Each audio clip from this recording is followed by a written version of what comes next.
Hey guys, welcome back to another episode of Why Would They Make This? In this video, from the same part of the world that brought you the tiny iPhone and the adapter for the iPhone 10 with the home button, we're going to be taking a look at a case for iPhone lovers, for people that want to carry two iPhones in their pocket, but don't want to carry two iPhones in their pocket. They want to combine it into one product. So these guys promise a case that attaches a phone to the back of your iPhone case and make it look just like an iPhone. There absolutely has to be a reason that this case exists. So in this video, let's get down to it and see why they made it, who's it for, and is it cool? Because from the pictures, I feel like I'm gonna like it. It's something pretty interesting for $50. I think that's how much it costs. You can get Android on the back of your iPhone, and they make it look like an iPhone. Consider it an iPhone clone on the back of your iPhone case. This case reminds me of one from back in the day where people would basically have an Android phone running on the back of their phone. It never made it to markets, but this is the closest you can get to that today for $50. You know, it's pretty cool. And here it is. Let's go ahead and unbox it, see what it's like. Already you can see the silhouette of a phone in there. And at the same time, it's a case for your phone. This is actually new to market. It just came out, and surprisingly not very thick for a full phone that attaches to your phone. Not bad at all. I'm gonna turn the camera around. We're gonna see how it performs, you know, what it can do, what kind of apps it can run. But you can already see it just looks like an iPhone. They wanted to make it look like you can almost remove it. It's like a 4S in here attached to your phone. It's actually kind of an interesting idea for a case. Take your old iPhone 4S and attach it into a case on the back of your original one just for backup or whatever. All right, so here it is. And not a stunner, but still kind of a cool looking case. Power it on. I'm assuming this is the power button. Maybe it's the home button. And that's probably not it. I'm gonna hold this one. Now this still has the menu button and the back buttons. This is a pretty old version of Android, I believe 4.2, maybe it's one of these. It doesn't want to turn on. It has no way to turn it on from back here either. I don't think these instructions, oh, they do come in English, huh? Okay, so that is the on-off key. I'm gonna go ahead and charge it up. Maybe it's just a matter of getting some juice into this guy. So the pretty nifty thing is this actually uses a lightning port, so I don't have to use a micro USB separate adapter here. And it's charging up, cool. That's the old charging icon from like way back in the day. Kind of respective, I guess, since this is running a very old version of Android. Let me see if I can power it on with it charging so I don't have to wait. And this is for the iPhone 6 or 6S series. Matches the rose gold of this guy here.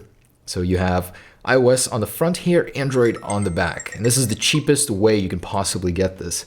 Let's see how it runs. And if we can get that screen brighter, it's so dark. The cool thing is it actually has a brightness sensor up here. So this is a fully fledged phone in here.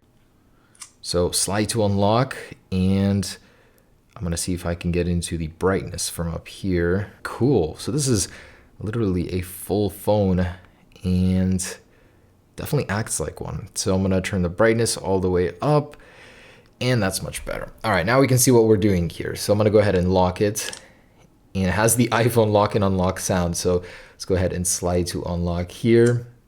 Kind of a delayed response there. Feels a little muddy. Oh man, what just, this is like really old hardware, but for the price, you know, definitely gonna get something a little bit slower, nothing really recent.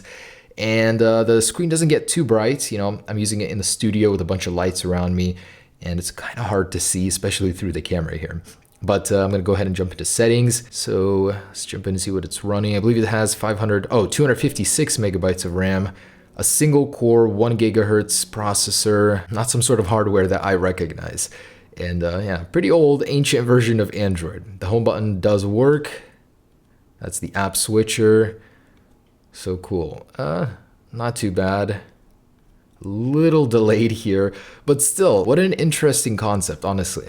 Now, taking a look inside of the case, I just wanted to show you guys what's going on there. It's kind of neat. This is an all-in-one little case. It'd be cool if it was a battery charge case as well, so that way you get extra usage. Okay, so what you have going on here is you have a dual SIM card adapter. You do have to use a little adapter for the nano SIM. It's a micro SIM here. And then you can add storage. So if you wanted to hold a bunch of pictures on here or video or whatever to watch on this little display, you can do that. So I've loaded Wi-Fi, trying to watch a YouTube video here. And this phone makes even the most basic things quite complicated with such a slow processor and barely any RAM.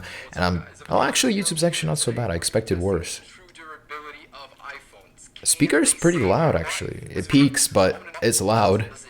The volume buttons are down here.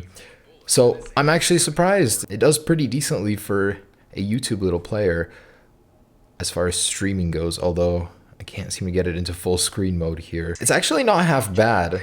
The audio is pretty decent. I mean, it's not too bad when it comes to frames per second. It loads it pretty well. And obviously it's not going to do HD video. In fact, I need to find some specs on this display. I don't know anything about it. So the official website doesn't really give us a screen size. I wanted to measure that myself. So we're getting 3.5 inches, which is the size of the first iPhone. Essentially, you're getting an iPhone original, maybe a 4, 4S on the back of an iPhone 6 or 6S with this case. Now, they don't state a resolution for this display. It's not the sharpest, let me tell you. It's not quite as sharp even as the original iPhones. And that one was a 320 by 480 display, but it's not so bad. The problem here is how bright it can get. It can't get very bright, so it looks kind of dim even with the brightness all the way up. Otherwise, I mean, not a very good performer. What is it for? I'd say just looking at pictures, maybe the occasional YouTube video. I can't install games just because there's no app store on it. I'm sure if I downloaded APKs separately, I would be able to, but I'm not able to right now. Okay, so after using this thing for a little while, I gotta say it adds very little value to your life. The main purpose of it, and what I see most people using it for, is for the dual SIM functionality. If you have different carriers, you travel, or something, you wanna have 2 different SIMs there, sure, that's cool. Anything beyond that, beyond like normal picture viewing, is gonna be a hassle. It's slow and laggy, and it's really, really uncomfortable just to use for basic things. You would much rather flip it over and use your actual iPhone. I mean, if they at least let you install games or something cool to put on here, that'd be a different story. And I'm sure you can sideload them with APKs, but it's so slow, I don't even want to try. I feel like I'll be doing it for like an hour here. In any case, I mean, it's not so bad, but it's just a novelty product that I'm going to toss in that bin with the rest of the stuff that's cool in theory, but once you start using it, I don't know, not that great. Either way, I just like the idea of how they did it. The execution's not bad. The color matches up to the phone. They've got the antenna bands here to kind of blend it into the background, and it's kind of interesting. I mean, I could see people coming up to you and asking, why do you have an iPhone on the back of your iPhone? But my personal opinion is that really nobody's gonna want this in their life. It's just not that great. Even though it's not a bad idea, it's just how they did it wasn't so smooth. Now, last thing I want to do is actually take a look at the internals inside. So I'm going to just peel this sticker back here, and we should be able to get an idea of how this thing is laid out. Ooh, yeah. The sexy internals. It actually looks so much better without this sticker.